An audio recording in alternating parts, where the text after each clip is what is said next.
झारखंड के पूर्व मुख्यमंत्री हेमंत सोरेन को आखिरकार तकरीबन 5 महीने बाद आज झारखंड हाईकोर्ट ने जमानत दे दिया है।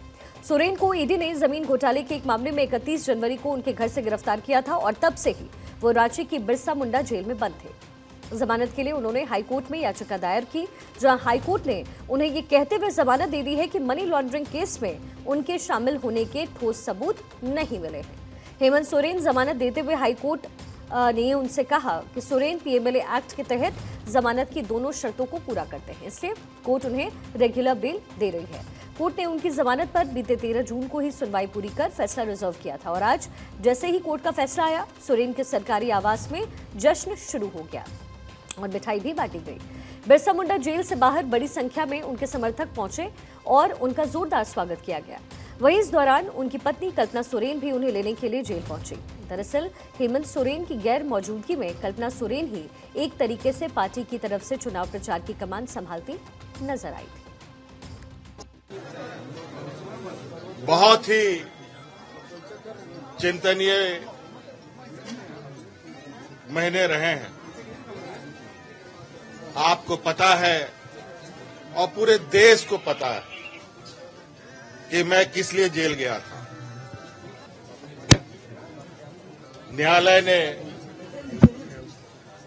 अपना न्याय सुनाया है और उसी के तहत मैं आज बाहर हूं।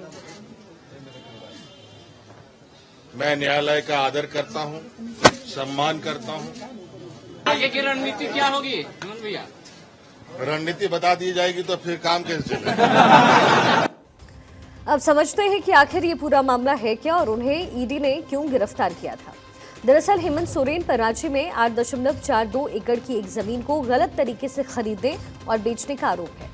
दरअसल ये जो लैंड है वो सेना की है और इसलिए उसे खरीदा और बेचा नहीं जा सकता था, लेकिन अधिकारियों और कुछ कारोबारियों ने फर्जी डीड और कागज बनवाकर सैकड़ों एकड़ की ये जो जमीन है वो बेच डाली, जिसे लेकर के रांची नगर निगम ने एफआईआर दर्ज करवाई थी।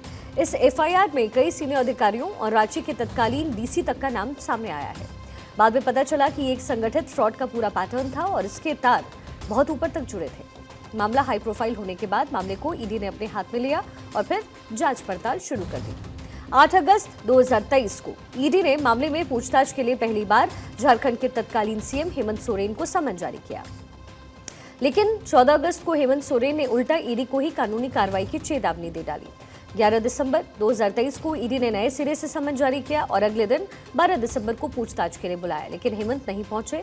सोरेन को इसके बाद ईडी ने 6 और समन भेजे, लेकिन हेमंत एक भी बार हाजिर नहीं हुए। इसके बाद ईडी ने 16 जनवरी 2024 को सोरेन को 8वां समन जारी किया और इसके बाद 20 जनवरी 2024 को सोरेन पहली बार ईडी के सामने बयान दर्ज करवाने पहुंचे। 23 जनवरी 2024 को ईडी ने एक बार फिर से समन जारी किया और सोरेन से 27 से लेकर के 30 जनवरी के बीच किसी दिन पूछताछ के लिए मौजूद रहने को कहा। 29 जनवरी 2024 को ईडी की एक टीम ने हेमंत सोरेन के दिल्ली आवास पर छानबीन की। इधर दिल्ली में टीम छापेमारी करने पहुंची तो उधर सीएम हेमंत सोरेन 2 दिन के लिए लापता हो गए। आखिरकार 2 दिन बाद वो विधायकों की एक बैठक में नजर आए और इसी के तुरंत बाद 31 जनवरी 2024 को ईडी ने हेमंत सोरेन को हिरासत में ले लिया। कई घंटे की पूछताछ के बाद इसी दिन ईडी ने सोरेन को गिरफ्तार किया। हालांकि इससे पहले ही सोरेन राज्यपाल को अपना इस्तीफा सौंप चुके थे। जेल जाने के बाद 4 फरवरी 2024 को हेमंत सोरेन ने जमानत के लिए झारखंड हाईकोर्ट का दरवाजा खटखटाया, लेकिन वहां उनकी जमानत अर्जी खारिज हो गई। इसके बाद हेमंत सोरेन 7 मई सुप्रीम कोर्ट पहुंचे और चुनाव प्रचार के लिए बेल देने की अपील की, लेकिन कोर्ट ने इनकार कर दिया।